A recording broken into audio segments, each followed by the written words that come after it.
በዙሪያ ያለውን ዓለም ተመልከተው። ጩኸት፣ ግርግር፣ የማያቋርጥ መርዶና የሐሳብ ማዕበል። አእምሮህ ረፍት አጥቶ ሲባዝን፣ ልብህ በጭንቀት ሲታመስ ውሎ አያድርምን? ነገር ግን አንድ ምስጢር ልንገራችሁ። ከዚህ ሁሉ ግርግር በስተጀርባ በውስጣችሁ ያለ ማንም ሊደርስበት የማይችል አንድ ስውር ጓዳ አለ። ጥንታውያን አባቶች የነፍስ ዙፋን የሚሉት እግዚአብሔር ራሱ ሊያድርበት የመረጠው ያ ስውር ቦታ ልባችሁ ነው። ዛሬ የምንመረምረው ታሪክ ተራ ታሪክ አይደለም። ከአቶስ ተራራ ድንጋያማ ገዳማት የወጣ ዓለምን ሁሉ ያስደነገጠ ረቂቅ የጥበብ መንገድ ነው። የታላቁ ቅዱስ ኒቆዲሞስ ዘአቶስ መንፈሳዊ ላብራቶሪ ውስጥ እንገባለን። አእምሮን ሰብስቦ ልብ ውስጥ መቆለፍ የሚቻለው እንዴት ነው? ዲያብሎስ በልባችን ዙሪያ የሚያደባው ለምንድን ነው?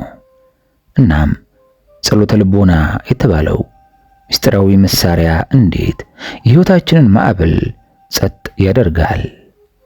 ይህ መንፈሳዊ ቪዲዮ ሕይወትን እስከ ወዲያኛው ሊቀይር ይችላል። ምክንያቱም ዛሬ የምንማረው እንዴት መጸለይ እንዳለብን ብቻ ሳይሆን እንዴት ልብን የእግዚአብሔር መንግሥት ማደሪያ እንደምናደርግም ጭምር ነው።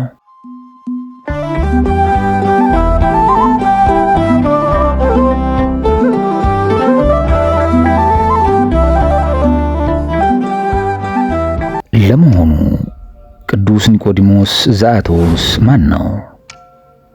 ባጭሩ በሥላሴ ስም እንጀምራለን። ቅዱስ ኒቆዲሞስ ዘአቶስ በኦርቶዶክሳዊት ቤተክርስቲያን ታሪክ ውስጥ እንደ ፀሐይ የሚያበሩ ብዙ ቅዱሳን አሉ። ዛሬ የምንመለከተው ግን ከዓለም ጩኸት ርቆ በአቶስ ተራራ ድንጋያማ ገዳማት ውስጥ ሆኖ መላውን ዓለም በመንፈሳዊ ጥበብ የሚያጥለቀልቅ የታላቁ አባት የቅዱስ ኒቆዲሞስ ዘአቶስን ሕይወት ታሪክ ነው። እርሱ አእምሮን ከልብ ጋር አዋህዶ እግዚአብሔርን የማግኘት ምስጢራዊ ቁልፍ ምን እንደሆነ ለዓለም ያቀበለ መንፈሳዊ ፈላስፋ ነው። ኒቆዲሞስ በስመ ጥምቀቱ ኒኮላዎስ በ1749 ዓ.ም በግሪክና ናክሶስ ደሴት ተወለደ። ገና በልጅነቱ ለትምህርት ያለው ፍቅርና የማስታወስ ችሎታው በዙሪያው ያሉትን ያስደንቅ ነበር። በወቅቱ በነበሩ ታዋቂ መምህራን ዘንድ ፍልስፍናን፣ ስነ ጽሑፍንና ነገረ መለኮትን በከፍተኛ ደረጃ አጠና። ነገር ግን በውስጡ የነበረው የመንፈስ ጥማት በዓለማዊ ዕውቀት ብቻ ሊረካ አልቻለም። በ1775 ዓመተ ምህረት ኒኮላዎስ የዓለምን ክብርና ዕውቀት ትቶ መነኮሳት ብቻ ወደሚኖርባት የእመቤታችን የአትክልት ስፍራ ወደምትባለው የአቶስ ተራራ ተጓዘ። በዚያም ኒቆዲሞስ ተብሎ የምንኩስናን ሕይወት ተቀበለ። በገዳም ውስጥ ያለው ሕይወት ጥብቅ ቢሆንም እርሱ ግን በጾም በጸሎትና በትጋት በመኖር የቅዱሳን አባቶችን ፈለግ ተከተለ። ቅዱስ ኒቆዲሞስ መጽሐፍትን በማንበብ ብቻ አልተወሰነም። የተበተኑ የጥንት አባቶችን ትምህርት ሰብስቦ በጎ ፍቅር የተሰኘውንና ስለ ልብ ጸሎት የሚያስተምረውን ታላቅ መጽሐፍ አዘጋጀ። በተጨማሪም የማይታየው ውጊያ እና የመንፈሳዊ ምክር መጽሐፍትን በመጻፍ አማኞች ከሰይጣን ውጊያ እንዴት ማምለጥ እንደሚችሉ አሳየ። የቅዱስ ኒቆዲሞስ ዋነኛ ትምህርቱ አእምሮን ወደ ልብ መመለስ ነበር። አእምሮ እንደ በረኛ ሆኖ የልብን በር መጠበቅ አለበት ይላል። ጌታዬ ኢየሱስ ክርስቶስ ሆይ ማረኝ የሚለው ጸሎት በልብ ውስጥ እንደ እስትንፋስ መመላለስ እንዳለበትና ይህም መለኮታዊ እሳትን በልብ ውስጥ እንደሚለኩስ አስተምሯል። ቅዱስ ኒቆዲሞስ በ1809 ዓመተ ምህረት ሐምሌ 14 ቀን በሰላም አረፈ። ከማረፉ በፊት የተናገረው የመጨረሻው ቃል ክርስቶስን በልቤ አኖርኩት እርሱም ሰላምን ሰጠኝ የሚል ነበር። ዛሬም ድረስ የእርሱ መጽሐፍት በኢትዮጵያ ኦርቶዶክስ ተዋሕዶ ቤተክርስቲያን ገዳማትና በዓለም ዙሪያ ባሉ ኦርቶዶክሳውያን ዘንድ እንደ ሕይወት ስንቅ ይቆጠራሉ። የቅዱስ ኒቆዲሞስ ሕይወት የሚያስተምረን አንድ ትልቅ ነገር አለ። እውነተኛ ሰላም የሚገኘው ከውጭ ሳይሆን አእምሮአችንን ወደ ልባችን መልሰን ፈጣሪያችንን ስናገኝ ብቻ መሆኑን ነው። ምንም እንኳን እርሱ በ18ኛው መቶ ክፍለ ዘመን የኖረ የግሪክ ኦርቶዶክስ ተወላጅ ቢሆንም የሚያስተምረው ትምህርት የኢትዮጵያ ኦርቶዶክስ ቤተክርስቲያን የምትቀበላቸውን የቀደምት የቤተክርስቲያን አባቶች ለምሳሌ እንደ ቅዱስ ባስልዮስ፣ ቅዱስ ጎርጎርዮስ ዘእንዚናዙ፣ ቅዱስ መቃርዮስና ቅዱስ ይስሐቅ ሶርያዊ ትምህርቶች መሰረት ላይ ያደረገ በመሆኑ በሊቃውንቱ ዘንድ ይወደዳል። የእርሱ በረከትና ረድኤት ከሁላችን ጋር ይሆን። ይህንን መንፈሳዊ ትምህርት ከመጀመራችሁ በፊት ላይክ በማድረግ ቪዲዮውን ለብዙዎች እንዲደርስ ይተባበሩን። እንዲሁም በየሳምንቱ የምናቀርባቸው ጥልቅ ትምህርቶች እንዲደርሱ ሰብስክራይብ በማድረግ ቤተሰብ ይሁኑ። ለምትወዷቸው ወዳጆቻችሁም ሼር በማድረግ የሰላም መልእክተኛ ይሁኑ።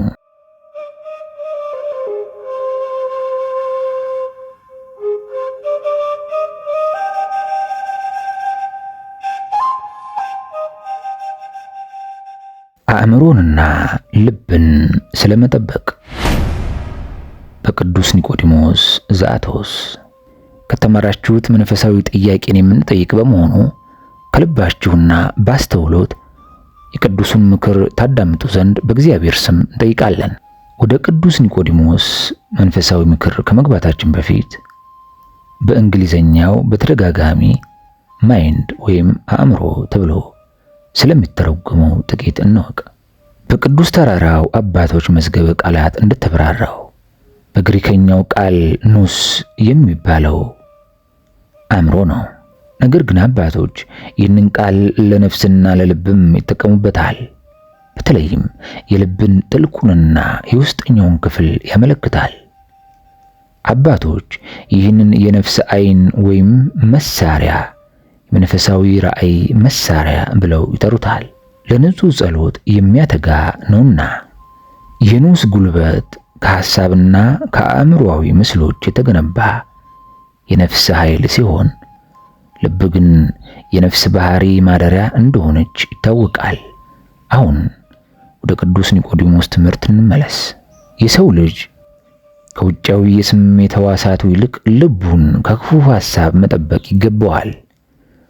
ውጫዊ የስሜት ሕዋሳትን መጠበቅን ተምረሃልን? ምናብህንም መጠበቅ አውቀሃልን? እንግዲያውስ አሁን ደግሞ ልብህን ከክፉ ምኞትና ሐሳብ እንዴት መጠበቅ እንዳለብህ ተማር። አስቀድመን እንደተናገርን ልብ የአእምሮ ወይም የነፍስ የተሰወረ ጓዳ ነው። አባ ሲንክቲ እንደተናገሩት አንድ መርከብ በሁለት ምክንያት ልትሰምጥ ትችላለች። ከውጭ በሚመታ ማዕበል ወይም በውስጥ በኩል ውሃ በማስገባት። ነፍስም እንዲሁ ናት። ከውጭ በሚመጡ ስጋዊ ነገሮች ወይም ከውስጥ በልብ በሚመነጩ ክፉ ሐሳቦች ልትጠፋ ትችላለች። ስለዚህ ለስሜት ሕዋሳቶቻችን ጥበቃ ማድረግ ብቻ ሳይሆን ይልቁንም ለልባችን የከረረ ጥበቃ ማድረግ ያስፈልጋል። መርከበኞች ተኝተው ሳለ በውስጥ በኩል ውሃ እንደሚያስገባ መርከብ በድንገት እንዳንሰምጥ ክፉ ሐሳቦችን ችል ማለት የለብንም። ልብ ልክ እንደ መንኮራኩር ማዕከል ናት። በመንኮራኩር ዙሪያ ያሉ ዛቢያዎች ወደ ማዕከሉ ተሰብስበው እንደሚገናኙ የሰውም የስሜት ሕዋሳትና የነፍስ ኃይላት ሁሉ በልብ ውስጥ ይገኛሉ። ልብ ሶስት አይነት ማዕከል አላት። ተፈጥሯዊ፣ ከተፈጥሮ በላይና ከተፈጥሮ ውጪ ተብለው በሶስት ይከፈላሉ። ልብ በተፈጥሮ የሰውነት አካል ሁሉ መገኛ ናት። ልብ በተፈጥሮ የሰውነት አካላት ሁሉ መገኛ ናት። ቅዱስ ባስልዮስ እንዳለው እንስሳት ሲፈጠሩ አስቀድሞ ልብ ትፈጠራለች። ሐኪሞች ልብ በደረት መካከል ሆና ወደ ግራ አዘንብላ እንደምትገኝ ይስማማሉ። እርሷ የሰውነት አባላት መጀመሪያና የሕይወት ምንጭ ናት። በመጨረሻም የምትሞተው እርሷ ናት። የሰውነት ኃይሎች ሁሉ ማለትም እድገት፣ ሕይወት፣ ስሜትና ምኞት ከእርሷ ይወጣሉ። እንዲሁም የነፍስ ተፈጥሯዊ ኃይሎች ማለትም ማሰብ፣ ማገናዘብና ፈቃድ በልብ ውስጥ ይገኛሉ። ምንም እንኳን የነፍስ ባህሪ ረቂቅ ቢሆንም በልብ ውስጥ እንደ ዙፋን ተቀምጣለች።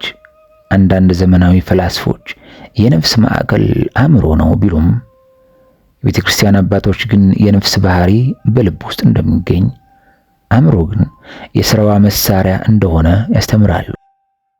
ስር ያለ ቅርንጫፍ የዛፍ ምንጭ ነው እንደማለት ስህተት ነው።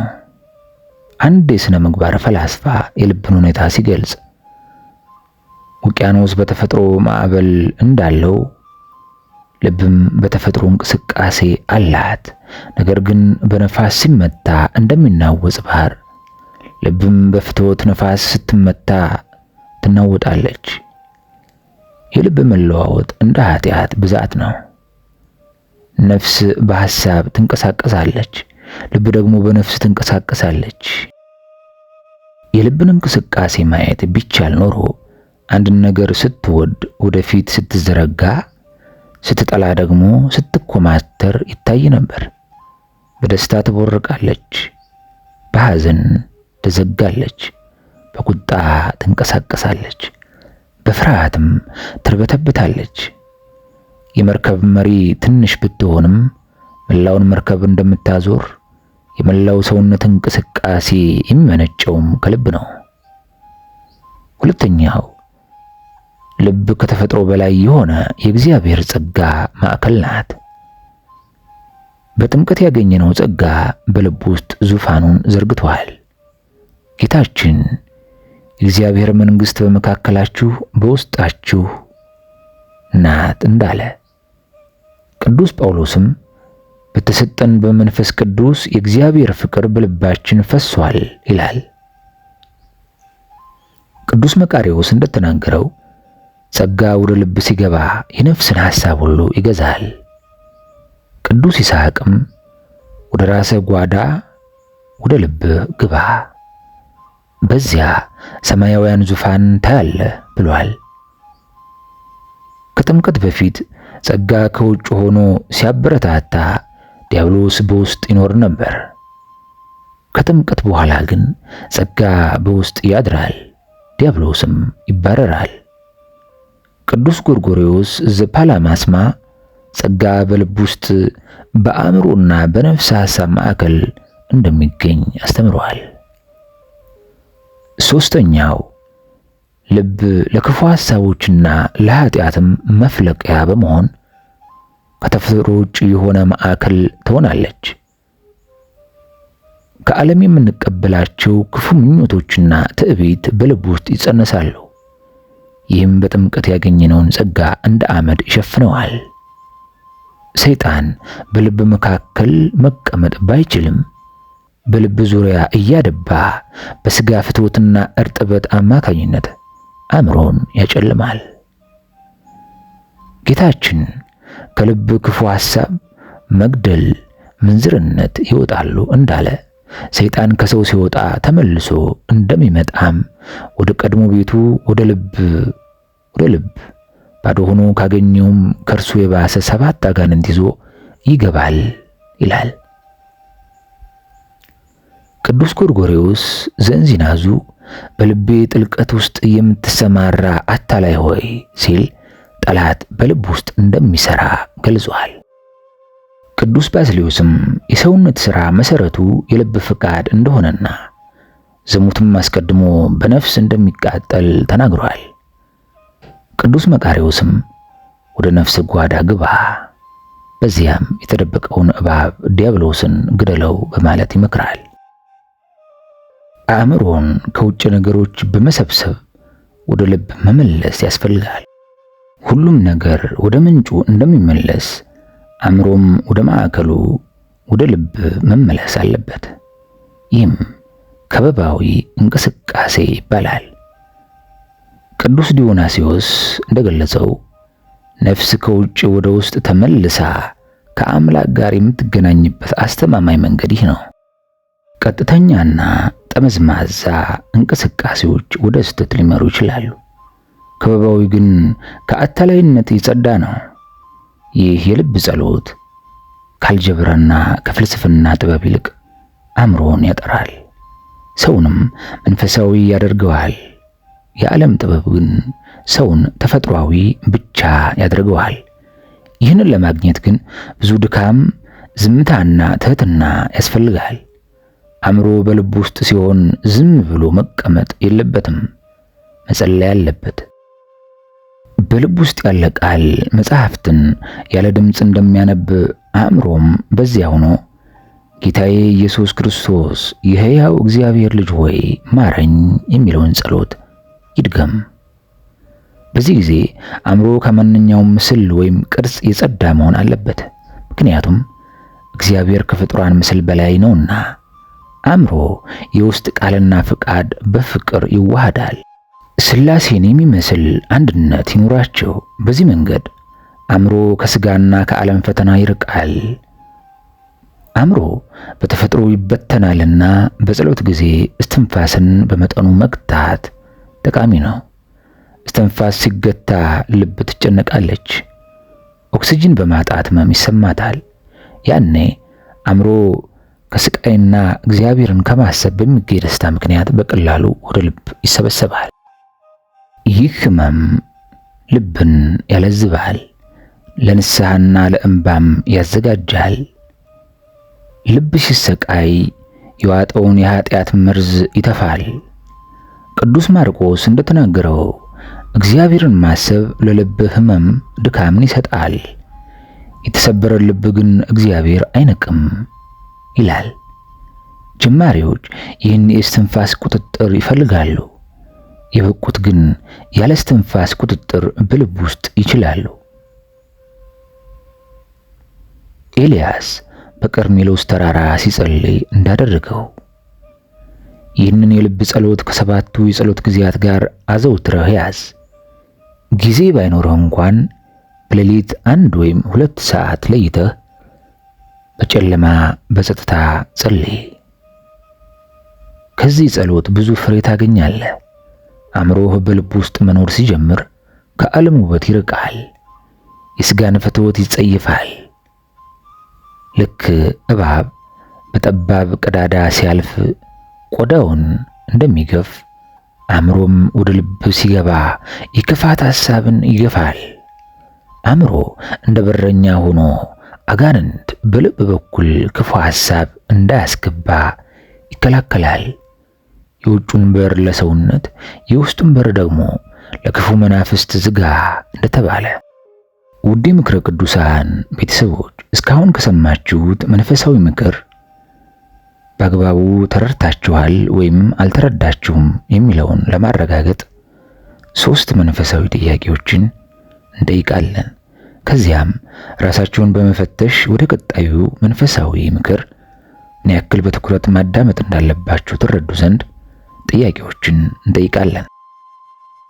የመጀመሪያው ጥያቄ ስለ አእምሮና ስለ ልብ ግንኙነት በቅዱስ ኒቆዲሞስ ትምህርት መሰረት የአእምሮና የልብ ትክክለኛ ቦታና ተግባር የትኛው ነው? ሀ አእምሮ የነፍስ ማዕከል ሲሆን ልብ ግን የሥራ መሳሪያዋ ነው። ለ ልብ የነፍስ ባህሪ ማደሪያ ዙፋን ስትሆን አእምሮ ግን የነፍስ ዓይን ወይም የመንፈሳዊ ራእይ መሳሪያ ነው። ሐመርሃ አእምሮም ሆነ ልብ የሚገኙት በጭንቅላት ወይም ብሬን ውስጥ ነው። መ አእምሮና ልብ ምንም አይነት ግንኙነት የላቸውም ይላል።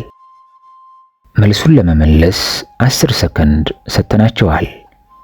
ጥያቄውን ስክሪን ላይ በማየት መልሱን ጠብቁ።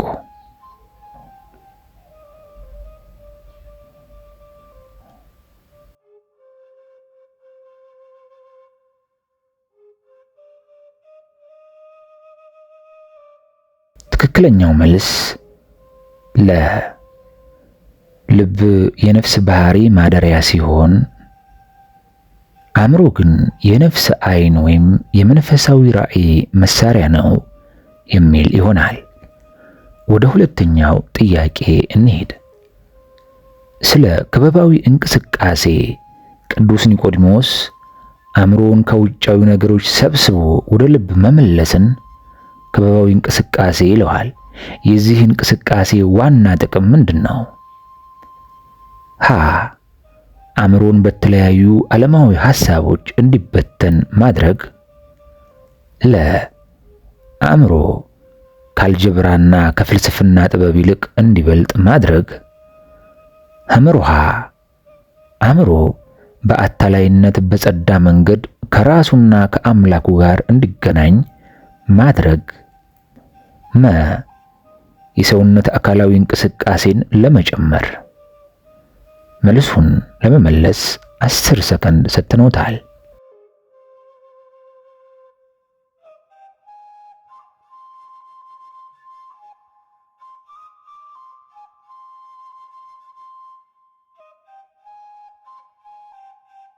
ትክክለኛው መልስ ሐመሩሃ። አእምሮ ከአታላይነት በጸዳ መንገድ ከራሱና ከአምላኩ ጋር እንዲገናኝ ማድረግ ይሆናል። የመጨረሻውና ሶስተኛው ጥያቄ 3 ስለ እስትንፋስ ቁጥጥርና የልብ ጸሎት በጸሎት ጊዜ እስትንፋስን በመጠኑ መግታት ለጀማሪዎች የሚረዳበት ዋናው ምክንያት ምንድነው ተብሎ ተገልጿል። ሀ ሰውነታችንን ከኦክሲጅን ለማለማመድ። ለ በልብ ላይ በሚፈጠር መጠነኛ ህመም ወይም ድካም ምክንያት አእምሮ በቀላሉ ወደ ልብ እንዲሰበሰብና በጸሎት እንዲተጋ። ሐመሩሃ ጸሎቱን በፍጥነት ለመጨረስ። መ ድምፃችንን ከፍ አድርገን ለመጸለይ። ትክክለኛውን መልስ ለመመለስ 10 ሰከንድ ሰጥተውታል።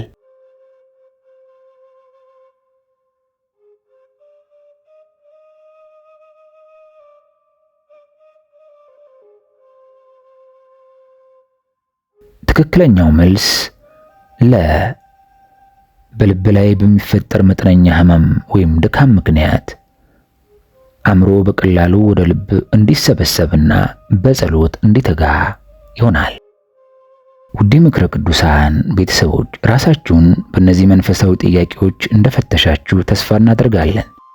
አሁን በሚቀጥለውም መንፈሳዊ ምክር ትኩረታችሁን አድርጋችሁ መጨረሻ ላይ የምንጠይቃቸውን ጥያቄዎች በአግባቡ እንደምትመልሱ ተስፋ እያደረግን መንፈሳዊ ምክሩን በእግዚአብሔር ስም እንቀጥላለን። ከቅድሙ የቀጠለ አእምሮ ወደ ልብ ሲገባ የነፍስን ርኩሰት አይቶ ያዝናል፣ ያለቅሳል። ልብ የክርስቶስ ማደሪያ ሳይሆን የወንበዴዎች ዋሻና የኃጢአት ሱቅ መሆኑን ሲረዳ ኢየሱስ ሆይ ማረኝ እያለ ይጮኻል። ይህ ትሕትናና እንባ ከእግዚአብሔር ምሕረትን ያሰጣል። ይህ ጸሎት እንደ መስተዋት ሆኖ የሰውን ድክመትና የአጋንንት ውጊያ ያሳያል። በዚህም ምክንያት ሰው ወደ እውነተኛ ንስሐ ይደርሳል።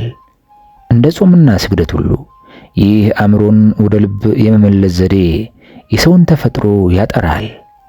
በተለይም እግዚአብሔርን በፍጹም ልብ ውደድ የሚለውን ታላቅ ትእዛዝ ለመፈጸም ያስችላል። ይህንንም ትእዛዝ የፈጸመ የጠበቀ ሌሎችንም ትእዛዛት ይፈጽማል።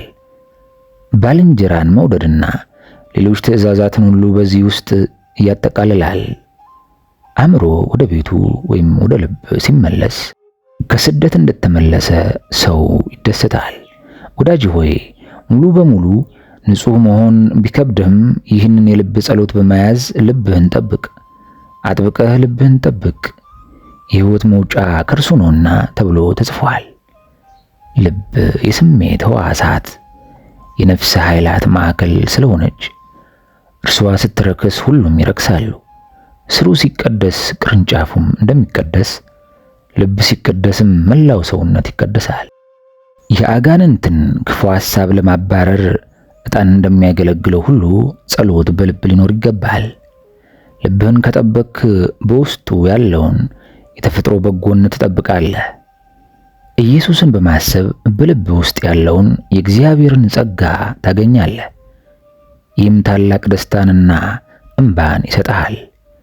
ይህ መለኮታዊ እሳት የክፋትን ሐሳብ ያቃጥላል። አእምሮ ካህን፣ ልብህ መሠዊያ፣ ጸሎትም መሥዋዕት ይሆናል። ስለዚህ ከንቱ ንግግርንና አላስፈላጊ ውሎን ትተህ በቤትህ ሆነህ አእምሮህን ወደ ልብህ በመመለስ ትጋ። እንስሳት ወደ ጉድጓዳቸው ገብተው እንደሚያርፉ አእምሮም ወደ ልብ ሲገባ ያርፋል። ሲጨነቅም ወደ ልብ ሮጦ ኢየሱስ ሆይ እርዳኝ ይላል። የኢየሱስ ስም ጠላትን ያቃጥላል፣ ይቀጣል። ከሰማይ በታች ልንድንበት የሚገባን ለሰዎች የተሰጠ ሌላ ስም የለምና ቢያንስ ከዚህ ጸሎት ራስን ማወቅንና ትሕትናን ታገኛለህ። አንዲት ክፉ ሐሳብ ሰውን ልታጠፋ ትችላለችና ዘወትር ተጠንቀቅ። የኢየሱስን ስም እንደ እስትንፋስህ አድርገህ ያዘው። የሚወደው ሰው ከእርሱ የራቀበት ሰው የስሙን ስም በመጥራት እንደሚጽናና እኛም የኢየሱስ ክርስቶስን ስም በመጥራት እንጽናናለን። ንጉሥ ሊሆን በስደት ሳለ እናቱ ልዩ ልጄ እያለች ስሙን ትጠራ እንደነበር እኛም ኢየሱስ ሆይ እያለን በፍቅር እናለቅሳለን። ኢየሱስን ማሰብ እምነትን፣ ተስፋንና ፍቅርን ያሳድጋል።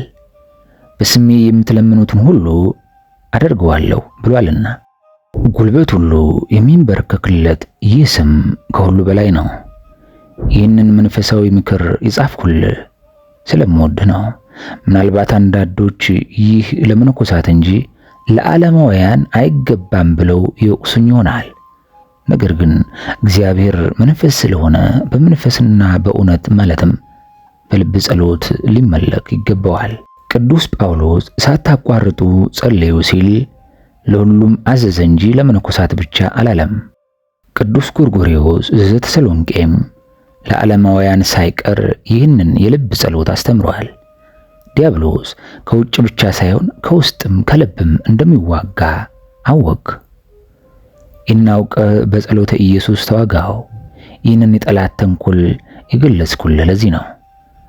ከመተንፈስ ይልቅ እግዚአብሔርን ማሰብ እጅግ አስፈላጊ ነው። ሌላው አባት ደግሞ እንደተናገሩት እግዚአብሔር ሁልጊዜ የእኛን ሕልውናና እስትንፋስ ስለሚሰጠን እኛም ሁልጊዜ እርሱን እንድናስበው ይፈልጋል። ቅዱስ ጎርጎርዮስ ሲናዊም ይህንን መንፈሳዊ የጸሎት ጥበብ ለቅዱስ ተራራ መነኮሳት ብቻ አይደለም ያስተማረው፣ ይልቁንም ከተራራው በመነሳት እስከ ቭላኪያ እየተዘዋወረ ለሕዝብ ሁሉ አስተምሯል። ቅዱስ ጎርጎርዮስ ፓላማስ በብዙ ድርሰቶች ውስጥ ክርስቲያኖች ሁሉ በልባቸው መንፈሳዊ ጸሎትን እንዲያደርጉ አጥብቆ አበረታቷል። እንዲያውም በዓለም ውስጥ ለነበሩ ዮሐንስና ቴዎድሮስ ለተባሉ ፈላስፎች ሙሉ መጽሐፍ ልኮላቸዋል። በዚያም ውስጥ የዚህን የተቀደሰ ጸሎትና የልብ ንጽሕና ምስጢራትን ሁሉ ገልጦላቸዋል። ቅዱስ ዲያቆ እንደተናገረው ሰይጣን ሰዎች ይህንን ጥበብ እንዲማሩና እንዲያምኑ አይፈልግም። ምክንያቱም እርሱ በልብ ውስጥ ሆኖ ሰዎችን ያጠቃል። ነገር ግን ከውጭ ሆኖ የሚያጠቃቸው እንዲመስላቸው ማድረግ ይወዳል። በዚህ ምክንያት አብዛኞቹ ሰዎች እንዲያውም ከፍተኛ ዕውቀት ያላቸውም እንኳን እነዚህን ክፉ ሐሳቦች ከልባቸው ውስጥ እንደሚመነጩ አይገነዘቡም። ይልቁንም ከጭንቅላታቸው ወይም ከሌላ ቦታ የሚመጡ ይመስላቸዋል። በዚህ ምክንያት እውነትን ባለማወቃቸው በልባቸው ውስጥ ኢየሱስ ክርስቶስን በማሰብና እርሱን በመመልከት ጠላትን መመከት አይችሉም። ስለዚህ ወንድሜ ሆይ ይህንን ጥበብ በተግባር ተርጉመው። የኢየሱስ ክርስቶስን ስም በልብህ ውስጥ እንደማይጠፋ መብራት ይብራ። ይህ ጸሎት የነፍስህ እስትንፋስ ይሁን። ይህ በቅዱስ ኒቆዲሞስ ዘአቶስ የተጻፈው ጥልቅ ድርሰት በኦርቶዶክሳዊ መንፈሳዊ ሕይወት ውስጥ የነፍስ ሳይንስ ተብሎ ሊጠራ የሚችል ረቂቅ ትምህርት ነው። የዚህ መንፈሳዊ ትምህርት ማጠቃለያው መጀመሪያው የአእምሮና የልብ ምስጢራዊ ግንኙነትን ነው። በቅዱስ ተራራ አቶስ ትውፊት ኑስ ወይም አእምሮ ማለት ተራ ጭንቅላት ወይም የማሰብ ችሎታ ብቻ አይደለም። አእምሮ ወይም ኑስ የነፍስ ዓይን ወይም እግዚአብሔርን የምናይበት መንፈሳዊ መሳሪያ ነው። ልብ የነፍስ ባህሪ ማደሪያና የሰውነት ሁሉ ማዕከል ናት። ትምህርቱ አእምሮ ከልብ ተለይቶ ወደ ውጭ ሲወጣ በምኞትና በሐሳብ ማዕበል ይናወጣል። ሰላም የሚገኘው አእምሮ ወደ ቤቱ ወደ ልብ ተመልሶ በጸጋ ዙፋን ላይ ሲቀመጥ ብቻ ነው የሚል ነው። ሁለተኛው የልብ 3 ማዕከልነቶች ያመለክታል። ቅዱስ ኒቆዲሞስ ልብን በ3 መንገድ ይተነትናታል። መጀመሪያው ተፈጥሯዊ ማዕከል። የሰው ልጅ ልብ የሰውነት አካላት መጀመሪያና የሕይወት ምንጭ ናት። ነፍስ በሰውነት ውስጥ እንደ ዙፋን የምትቀመጥባት ማዕከል ነች። ከተፈጥሮ በላይ የሆነ ማዕከል፣ የጸጋ ማዕከል። በጥምቀት ያገኘነውን መንፈስ ቅዱስ የሚያድረው በልብ ጥልቀት ውስጥ ነው። እግዚአብሔር መንግሥት በውስጣችን ናት የተባለው ለዚህ ነው። ከተፈጥሮ ውጪ የሆነ ማዕከል የኃጢአት መፈልፈያ። ሰው ልቡን ካልጠበቀ ሰይጣን በልብ ዙሪያ እያደባ ክፉ ሐሳቦችን፣ ዝሙት፣ ትዕቢትና መግደልን ይዘራባታል። ሦስተኛው ክበባዊ እንቅስቃሴን ይመለከታል። ይህ የቅዱስ ኒቆዲሞስ እጅግ አስገራሚ ትምህርት ነው። አእምሮ 3 አይነት እንቅስቃሴ ያለው ይላል። መጀመሪያው ቀጥተኛና ጠመዝማዛ ወደ ውጪ ዓለምና ወደ ፍልስፍና የሚደረግ ጉዞ ሲሆን ለትህትናና ለትዕቢት የተጋለጠ ነው። ክበባዊ ወይም ሰርክል አእምሮ ከውጭ ተሰብስቦ ወደ ራሱ፣ ከራሱም ወደ ልቡ፣ ከልቡም ወደ እግዚአብሔር የሚመለስበት ጉዞ ነው። ይህ መንገድ ፍጹም አስተማማኝና ከአታላይነት የጸዳ ነው። አራተኛ የጸሎት ዘዴና እስትንፋስን መግታት ነው። አእምሮን በልብ ውስጥ ለማቆየት ቅዱስ ኒቆዲሞስ 2 ቁልፍ ዘዴዎችን ይጠቅስልናል። ጸሎተ ኢየሱስ የሚባለው ጌታዬ ኢየሱስ ክርስቶስ ሆይ ማረኝ የሚለውን ቃል ያለ ምስልና ያለ ሐሳብ በልብ ውስጥ መደጋገም ነው። ሁለተኛው እስትንፋስን መግታት ነው። ጀማሪዎች እስትንፋሳቸውን በመጠኑ ሲገቱ በልባቸው አካባቢ መጠነኛ ህመም ይሰማቸዋል። ይህ ህመም አእምሮ ወደ ውጭ እንዳይበተን ሰንሰለት ሆኖ ያስረውና በልብ ውስጥ እንዲቆይ ያደርገዋል። ይህ ህመም የኃጢአትን መርዝ ይተፋል፣ እንባና ንስሐንም ይወልዳል። አምስተኛ ልብን የመጠበቅ አስፈላጊነትን አይተናል። ቅዱስ ኒቆዲሞስ ልብን እንደ መርከብ ይመስላታል። መርከብ ከውጭ የሚመጣ ማዕበል በስሜት ሕዋሳት ብቻ ሳይሆን በውስጥም ውሃ በማስገባት በክፉ ሐሳቦች ልትሰምጥ እንደምትችል አይተናል። አእምሮ እንደ በረኛ ሆኖ የልብን በር መጠበቅ አለበት። ልብ ሲቀደስ መላው ሰውነት ይቀደሳል። ስሩ ሲያምር ቅርንጫፉ ያምራልና። ስድስተኛ ለሁሉም ክርስቲያኖች የቀረበ መመሪያ። ይህ ትምህርት ለመነኮሳት ብቻ የሚለውን የተሳሳተ አመለካከት ቅዱስ ኒቆዲሞስ ውድቅ ያደርጋል። ቅዱስ ጳውሎስ ሳታቋርጡ ጸልዩ ያለው ለሁሉም ነው። እግዚአብሔር መንፈስ ስለሆነ ሁሉም ሰው በልቡ መንፈሳዊ መሠዊያ አቁሞ በጸሎተ ኢየሱስ መስዋዕት ማቅረብ ይገባዋል። በመጨረሻም ከዚህ መንፈሳዊ ቪዲዮ የተማራችሁትንና ልታውቋቸው የሚገቡ ተብለው የታሰቡትን 12 አጠር ያሉ መንፈሳዊ ጥያቄዎችን ወደ እናንተ ይዘን ቀርበናል። መጀመሪያው ስለ አእምሮና ልብ ተፈጥሮ የሚያወሳ ጥያቄ። አንደኛ፣ አባቶች ኑስ የሚለውን ቃል በተለይ ምን ለመግለጽ ይጠቀሙበታል?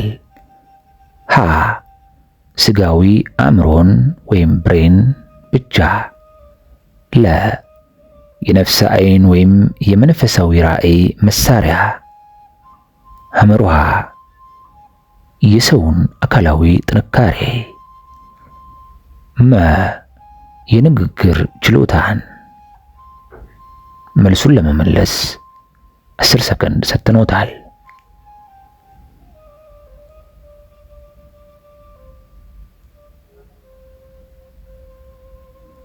ትክክለኛው መልስ ለ የነፍስ አይን ወይም የመንፈሳዊ ራእይ መሳሪያን።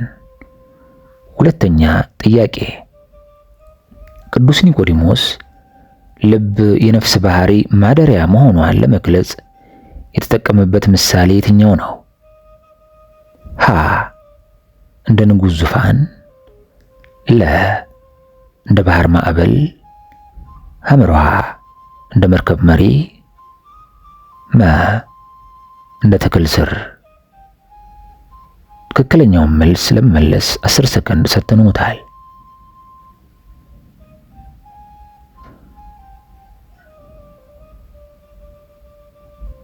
ትክክለኛው መልስ ሀ እንደ ንጉሥ ዙፋን። ሶስተኛው ጥያቄ አእምሮ ወይም ብሬን የነፍስ ሥራ መሳሪያ እንጂ የነፍስ ማዕከል አይደለም የሚለውን ትምህርት አባቶች በምን ይመልሱታል? ሀ በፀሐይና በጨረቃ፣ ለ በስርና በቅርንጫፍ፣ ሐመርሃ በውሃና በበረዶ፣ መ በሰውና በጥላው። ትክክለኛውን መልስ ለመመለስ 10 ሰከንድ ሰጥተኖታል።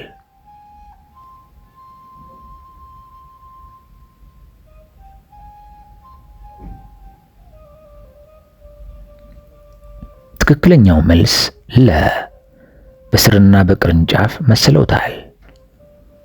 ቀጣዩ ስለ ልብ 3 አይነት ማዕከልነት የሚያወሳ ጥያቄ ነው። አራተኛው ጥያቄ ልብ የሰውነት አካላት ሁሉ መጀመሪያና የሕይወት ምንጭ መሆኗ የትኛው ማዕከልነቷን ይገልጻል?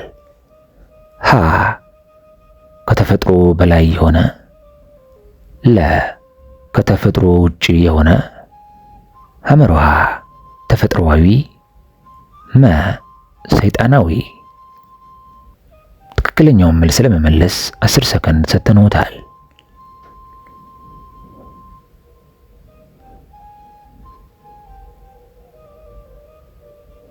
ትክክለኛው መልስ ሐመርሃ ተፈጥሯዊ ነው። አምስተኛው ጥያቄ በጥምቀት ያገኘነውን ጸጋ በልባችን ጥልቀት ውስጥ ይኖራል የሚለው ትምህርት የትኛውን የልብ ክፍል ያሳያል? ሀ ተፈጥሯዊ ማዕከልን፣ ለ ከተፈጥሮ በላይ የሆነ ማዕከልን፣ ሐመርሃ ከተፈጥሮ ውጪ የሆነ ማዕከልን፣ መ የሥጋ ፍላጎትን። ትክክለኛውን መልስ ለመመለስ 10 ሰከንድ።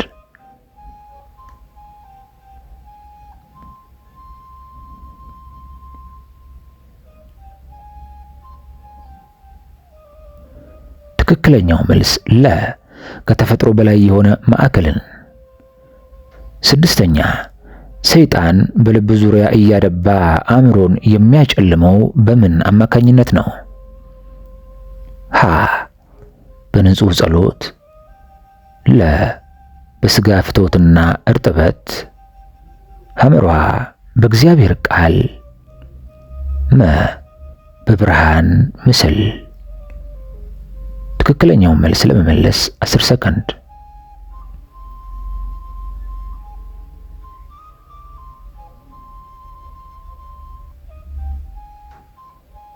ትክክለኛው መልስ ለ በሥጋ ፍትወትና እርጥበት። ሶስተኛው ክፍል ስለ ጸሎት ዘዴና ትግል የሚያወሳ ጥያቄ። ሰባተኛ ነፍስ ከውጪ ወደ ውስጥ ተመልሳ ከአምላክ ጋር የምትገናኝበት ክበባዊ እንቅስቃሴ ተብሎ የሚጠራው የትኛው ነው? ሀ የዓለም ፍልስፍናን ማጥናት፣ ለ አእምሮን ሰብስቦ ወደ ልብ መመለስ፣ ሐመርሃ ወደ ተለያዩ አገራት መጓዝ፣ መ ስለ ነገሮች በሰፊው ማሰላሰል። ትክክለኛው መልስ 10 ሰከንድ።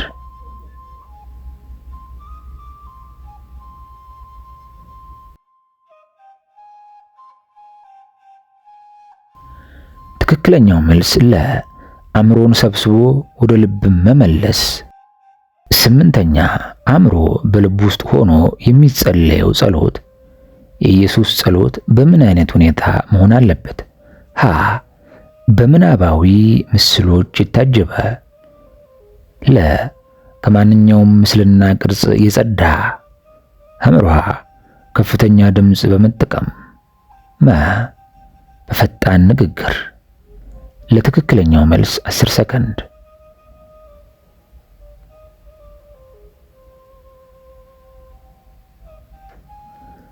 ትክክለኛው መልስ ከማንኛውም ምስልና ቅርጽ የጸዳ። 9ኛ በጸሎት ጊዜ እስትንፋስን በመጠኑ መክታት ወይም ሆልድ ብሪዝ ለጀማሪዎች የሚኖረው ዋና ጥቅም ምንድነው? ሀ አእምሮ በህመሙ ምክንያት በቀላሉ ወደ ልብ እንዲሰበሰብ፣ አካላዊ ጥንካሬን ለመጨመር፣ ሐመርሃ የሳምባ በሽታን ለመፈወስ፣ እንቅልፍን ለመከላከል። ትክክለኛውን መልስ ለመመለስ 10 ሰከንድ።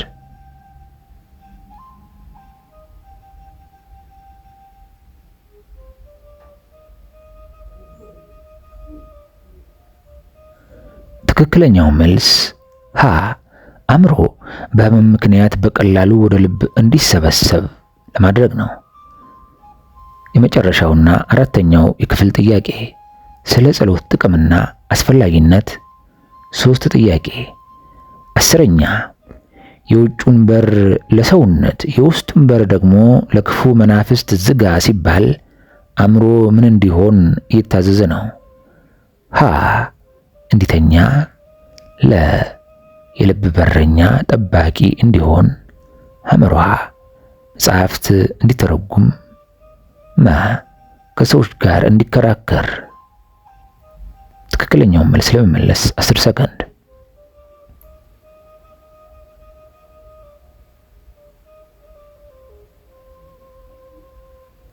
ትክክለኛው መልስ የልብ በረኛ ጠባቂ እንዲሆን።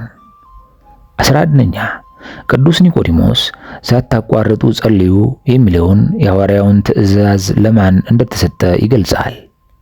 ሀ ለመነኮሳት ብቻ፣ ለቤተ ክርስቲያን አገልጋዮች ብቻ፣ ሐመርሃ በዓለም ላለ ለማንኛውም ክርስቲያን፣ ለፈላስፎች ብቻ።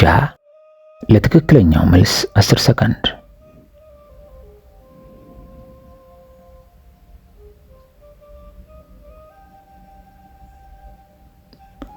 ትክክለኛው መልስ ሐመርሃ በዓለም ላለ ለማንኛውም ክርስቲያን። 12ኛና የመጨረሻው መንፈሳዊ ጥያቄ የልብ ጸሎት በሰው ውስጥ የሚያመጣው ትልቁ መንፈሳዊ ፍሬ ምንድነው?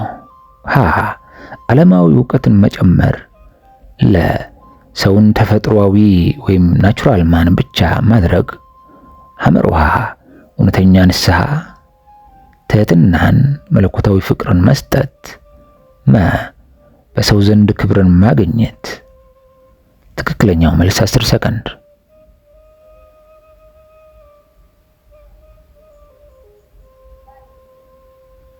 ትክክለኛው መልስ ሐመርሃ እውነተኛ ንስሐን፣ ትህትናንና መለኮታዊ ፍቅርን መስጠት ይሆናል። ውድ ምክረ ቅዱሳን ቤተሰቦች ይህንን መንፈሳዊ ጥያቄ በመመለሳችሁ ምን ያክል መንፈሳዊ ምክሩን እንደተረዳችሁ ይረዳችኋል ብለን እናስባለን። ይህንን ጥያቄ ካልመለሳችሁ መንፈሳዊ ምክሩን በአግባቡና ደግማችሁ በስርዓት በተረጋጋ መንፈስ ሆናችሁ በመከታተል መንፈሳዊ ረፍትንና ጥበብን ከዚህ ቅዱስ አባት ታገኙ ዘንድ በእግዚአብሔር ስም እንጠይቃለን። የቅዱስ ኒቆዲሞስ መንፈሳዊ ምክር በልባችን ውስጥ እግዚአብሔር ያሳድርልን። ልባችንን እንጠብቅ ዘንድ የቅዱሳን አማላጅነት፣ የእመቤታችን የቅድስት ድንግል ማርያም ምልጃና ጸሎት፣ የእግዚአብሔር ጠብቆት ከሁላችን አብሮ ይሁን።